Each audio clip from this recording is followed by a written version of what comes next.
اهلا بكل حبايبي ومتابعيني. قطعة الجاتو القمر دي مش جاهزة، دي بيتي. عملت معاكم من نص كيلو سبونج 12 قطعة جاتو، يعني دستة يا جماعة. تعالى اقولك ازاي تعملي الجاتو في البيت بطريقة محترفة، وهقولك على كل التريكات، حشوة الكريمة وطريقة السبونج وطريقة الجناش القمر ده. يلا بينا نشوف عملنا ايه. هنيجي هنا بسم الله الرحمن الرحيم. معايا نص كيلو من السبونج الجاهز بالكاكاو، طبعا هحط عليه 6 بيضات، معلقة خل كبيرة، رشة فانيليا، نص كوباية مية من الحنفية. دي طريقة السبونج وعملتها معاكم قبل كده. خلاص هضرب بقى الكلام ده كله كويس جدا جدا جدا لحد ما لونه يفتح والحجم يتضاعف، وهتشوفي ده دلوقتي قدامك.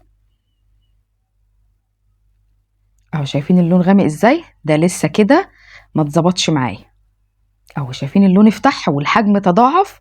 هبدأ بقى احطه في صينية، اغلفها بالورق الزبدة واحطه في صينية مستطيلة لو انا هعمل جاتو. خلاص كده، بس اسفة لعدم بقى التصوير الحتة دي عشان عندي النور قطع بقى. دخلتها الفرن على درجة حرارة 170 في الرف اللي في النص، خلاص لحد ما استوت وبقت معايا بالشكل ده. هبدأ أحط مقادير كريمة حلوة جدا. الأول سقيت السبونج بشوية مية بسكر مدوباهم، وعليهم نص معلقة كاكاو واسقي بيها السبونج. وبعد كده هبدأ معايا، ودي مقادير الكريمة نزلتها لكم على الشاشة، خدوها سكرين وخلوها عندكم. خلاص هجلس بقى السبونج كله بالكريمة بتاعتي دي بأي سباتولا بقى عندك، بأي سكليبر. أنا عندي سكليبر هنا عملت بيه بسكينة تكون ناعمة مش مشرشرة، وابدأي وزعي الكريمة توزيع كويس جدا. طبعا بسيب السبونج يرتاح 3-4 ساعات. لو انت مش مستعجله عليه ممكن تسيبيه تاني يوم تبداي ايه، تظبطي الدنيا عليه. خلاص كده خلصت الكريمه بتاعتي، هدخله بقى التلاجة لمده ساعتين الكريمه تمسك نفسها، وهبدا اعمل معاكم الجناش. ده جناش اقتصادي وحلو جدا. كوبايه لبن، نص كوبايه كاكاو، نص كوبايه زيت، ربع كوبايه سكر، معلقه فانيليا ومعلقه نشا عشان الصوص يبقى ماسك نفسه. وهضرب ده كله في الخلاط لحد ما تشوفي القوام اللي قدامك ده. برضو خدي المكونات انا كاتباها لك علشان ما تنساهاش، خديها سكرين وخليها عندك. هبدأ بقى اوزع كده الصوص بتاعنا على الكيكة كلها. طبعا بعد ما الطبقة اللي تحت جمدت شوية او مسكت نفسها، خلاص كده هدخلها التلاجة تاني، برضو ما بين كل مدة ومدة يعني 3-4 ساعات. خلاص كده الصوص مسك نفسه بقى، هبدأ اقطع الحواف كده بالسكينة علشان لما اجي اقطعها تبقى متساوية وحلوة. اهو انا بعملها كده، حطيها بقى على حاجة عالية. انا هنا حاطه حله عاليه عندي، اي حاجه عندك حطيها. وهبدا برضو كده بالطول اساوي.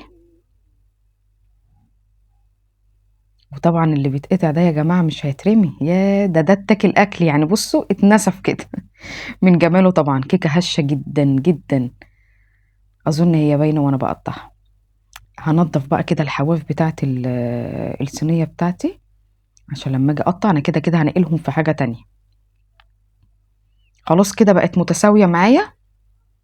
هبدا بقى انا عندي الكبات دي بتاعت الجاتو، هبدأ أقيس عليها، أو ممكن تقيسي انتي بأي حاجة عندك. للي بالنسبة له أول مرة لازم يقيس، أو ممكن تكون مثلا معاكي مسطرة قيسي بالسنتي كده. أنا قسمتها ل3 بالطول، وبعد كده هوريكم العرض. يكون طبعا معاكي منديل أو كوباية فيها مية سخنة، كل قطعة تمسحي السكينة عشان لما تيجي تقطعي بيها الناحية التانية ما تبوظليش شكل القطع.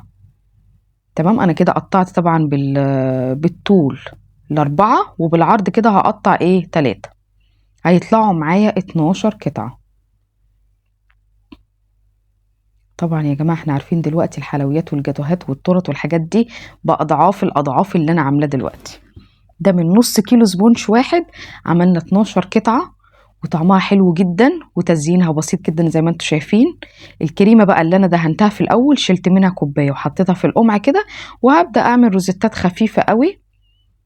طبعا التزيين ده بيرجع لك انت ممكن تزيني شكل تاني خالص، ده براحتك. اهم حاجة الخطوات تكون بتاعتك مظبوطة بالظبط وماشية معايا بالمقادير، والتزيين ده بتاعك انت حرة فيه. ممكن اللي فوق ده تعمليه ابيض بس، مش شرط يبقى بالكاكاو، تعمليه ابيض بس تحطي عليه كريز. انا هنا حطيت كور الشوكولاتة دي حلوة جدا اهو شايفين.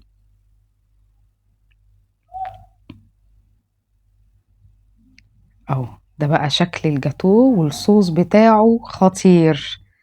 ويا رب يكون عجبكم، واي سؤال واي استفسار اكتبولي في الكومنت، ولايك وشير للفيديو. باي باي.